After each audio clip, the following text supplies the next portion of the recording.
बिस्मिल्लाहिर्रहमानिर्रहीम, अस्सलाम वालेकुम। मैं हूं एहसन एयाज और आपको SHP मीडिया के फेसबुक पेज और यूट्यूब पर खुशामदीद कहता हूं। नाज़रीन, PP 269 के लिए अगले जो 48 घंटे हैं ये इंतहाई अहम है। यहाँ पर सियासतदानों के नसीब का, सियासतदानों के मुस्तकबिल का फ़ैसला होने जा रहा है, क्योंकि ये जो अगले 48 घंटे हैं इसमें पता चलेगा कि कौन किस सियासी जमात का उम्मीदवार बनता है, किसको कौन सा निशान मिलता है और कौन मैदान में उतरेगा और कौन पीछे रह जाएगा।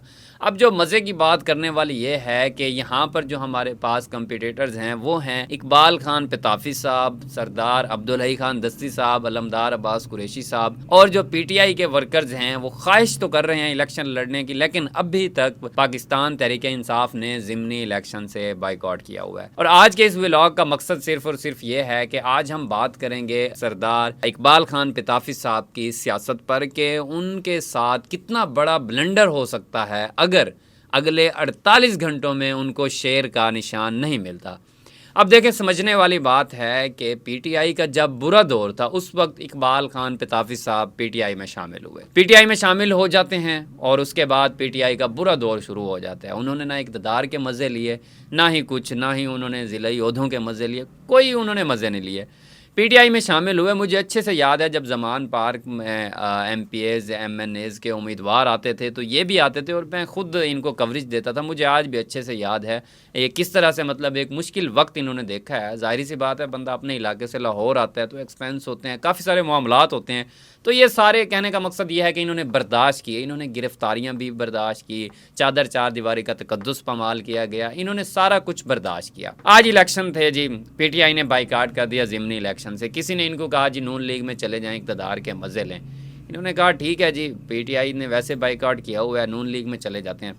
फैसला बज़ाहिर तो इनका दुरुस्त है क्योंकि इनका अच्छा खासा वोट बैंक है और नून लीग की सपोर्ट भी इनको मिल जाएगी। तो इन्होंने समझा जी PTI ने तो बाइकआउट किया हुआ है तो जाहिर सी बात है नून लीग का सहारा लेते हैं और इक़्तिदार के मज़े लेते हैं। क्योंकि अलमदार अब्बास कुरैशी को पाकिस्तान पीपल्स पार्टी की सपोर्ट हासिल है तो जाहिर सी बात है एक अच्छा उम्मीदवार है पीपल्स पार्टी के पास।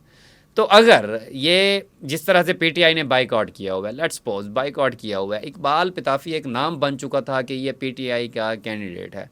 अगर इकबाल पिताफ़ी बाइकआउट के बावजूद भी इलेक्शन में स्टैंड करते और PTI के नाम पर वोट लेते और अपना ज़ाती वोट भी लेते तो मेरे ख्याल में ये सीट आसानी से निकाल सकते हैं। आप भी इस पर अपनी राय दीजिएगा। ये मेरी राय है कि देखिए, चादर चार दीवारी का तकद्दुस पामाल किया गया, घरों पर रेड हुई, डेरों पर रेड हुई, पंप इनका पेट्रोल पंप सील किया गया, इन्होंने ज़मान पार्क के चक्कर काटे, मतलब सारा मुश्किल वक्त इन्होंने देख लिया था। आज जब इलेक्शन का टाइम आया इन्होंने PTI से राहें जुदा कर ली। उन्होंने बहुत अच्छा फैसला किया अपनी सोच के मुताबिक। लेकिन मैं जो ग्राउंड रियलिटी है उस पर बात करना चाह रहा हूँ कि अगर PTI ने बाइकआउट किया हुआ है, अगर इकबाल पिताफ़ी आज़ाद उम्मीदवार के तौर पर भी लड़ते और गले में PTI का मफलर डाल लेते तो मेरे ख्याल में PTI का झंडा उठा भी लेते तो इनको PTI का वोट भी पड़ता और इनको अपना वोट भी पड़ता। लेकिन इन्होंने PTI को एंड टाइम पर खैर बात कह दिया और नून लीग में चले गए। अब नून लीग में चले गए, आप अपनी तरफ से तो इन्होंने बहुत ही समझदारी का मुजाहरा किया और बहुत ही अच्छा फैसला किया कि PTI ने बाइकआउट किया हुआ है, नून लीग की हुकूमत है, मेरा अपना वोट भी है, नून लीग की सपोर्ट भी मिल जाएगी,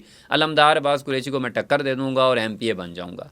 लेकिन इस सारी सूरत हाल में ट्विस्ट कहानी में यहाँ पर आता है कि अगर कल या परसों अगले 48 घंटों में इकबाल खान पिताफ़ी साहब को नून लीग टिकट जारी नहीं करता, क्योंकि अभी तक नून लीग ने नामजद ज़रूर किया है लेकिन टिकट जारी नहीं किया गया। अब 3 तारीख को फ़ाइनल लिस्ट लगनी है, 3 तारीख 11वां महीना फ़ाइनल लिस्ट लगती है, उसमें इकबाल खान पिताफ़ी साहब का नाम आता है। 4 तारीख को अलॉटमेंट होगी निशान की, इंतखाबी निशान की। अगर उसमें शेर का निशान इकबाल खान पिताफ़ी साहब के नाम के साथ आ गया तो ये काफ़ी हद तक एक स्ट्रॉन्ग उम्मीदवार के तौर पर सामने आएंगे। अगर इनके नाम के आगे शेर का निशान ना हुआ और किसी और का निशान हुआ तो इकबाल खान पिताफ़ी साहब का जो पॉलिटिकल करियर है वो कहाँ जाएगा, आप भी अंदाज़ा लगा सकते हैं। एक तरफ इन्होंने PTI से राहें जुदा कर ली, वो मुतनफ़िर हो गए, वो PTI का वोट जो इनको मिलना था वो ख़त्म। दूसरी तरफ से इन्होंने शेर से हाथ मिला लिया। अगर अब शेर इनको टिकट जारी नहीं करता तो ये कहाँ जाएंगे? तो बात वही आ जाती है कि ना इधर के रहे ना उधर के, कहीं ये वाला खेल ना हो जाए। तो आज के व्लॉग का मकसद सिर्फ इतना था कि अगर इकबाल खान पिताफ़ी साहब PTI के बाइकआउट के बावजूद भी आज़ाद उम्मीदवार के तौर पर इलेक्शन में हिस्सा लेते, पीटीआई का वोट लेते, अपना वोट लेते, तो मेरे ख्याल में ये सीट निकाल सकते थे, अभी भी निकाल सकते हैं। मैं उनकी ज़ातियात पर या उनके वोट बैंक पर या उनकी कारकर्दगी पर या दोस्तों के उनकी मेहनत पर सवाल बिल्कुल नहीं उठा रहा। मैं सिर्फ अपना पॉइंट दे रहा हूँ कि अगर पीटीआई के साथ मुंसलिक रहते, पीटीआई के नाम पर इलेक्शन लड़ते, बाइकआउट के बावजूद भी ये सीट निकाल सकते थे। अगर अब नून लीग के साथ इन्होंने इलाहाक कर लिया, नून लीग इनको टिकट जारी कर दे तो वेल एंड गुड हो गया। इनका अपना वोट, नून लीग का वोट एक अच्छे उम्मीदवार के तौर पर आएंगे। अगर नून लीग भी टिकट इनको नहीं देता, पीटीआई की तरफ से भी गए, नून लीग की तरफ से भी गए। बस यही डिस्कशन करनी थी इकबाल खान फरावी साहब की सियासत के हवाले से। बाकी देखते हैं, अगले 48 घंटे बहुत ज़्यादा अहम है।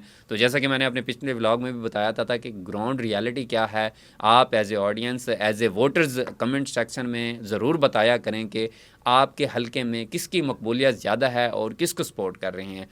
अगले 48 घंटे, आपको बार बार बता रहा हूँ, काफ़ी ज़्यादा अहमियत के हामिल हैं। यहाँ पर हलके के मुस्तकबिल का तो फ़ैसला होगा ही होगा, लेकिन हलके के रिवायती और इलाकाई सियासतदानों के मुस्तकबिल का फ़ैसला होगा। तो देखते हैं, लेट्स सी क्या होता है। अभी फ़िलहाल के लिए इतना ही, मुझे इजाज़त दीजिए। अल्लाह हाफ़िज़।